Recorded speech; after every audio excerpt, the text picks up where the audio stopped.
You've worked here for how long, Kurt? 8 years. And what do you think of the conditions here and the general trend? I believe it's gotten worse. So what do you think about the idea of fighting for the things that we need to change here? We need to do that big time. It's over the years, we've lost more and more, and it's time that somebody stands up to them. We need more money. Look at inflation right now.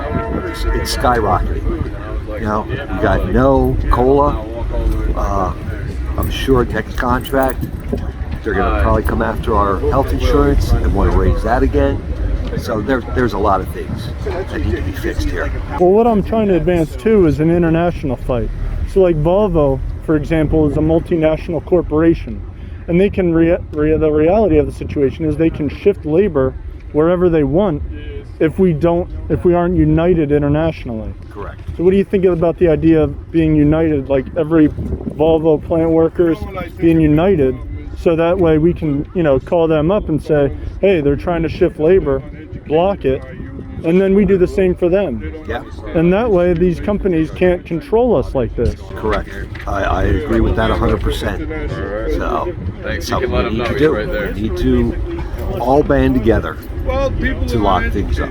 Well, what do you think about all this funding for war going on in Ukraine? America funding all this war over there, and while we're back here facing the rising inflation, and there's nothing for us. Honestly, I think we're pushing too much money into it. There's more things to be done in this country to be fixed. Children going hungry, our education system, numerous other things, infrastructure and all. I would imagine you have no issue with workers in Russia, do you? No. Right, and I have no issues with workers in Russia or Ukraine or China.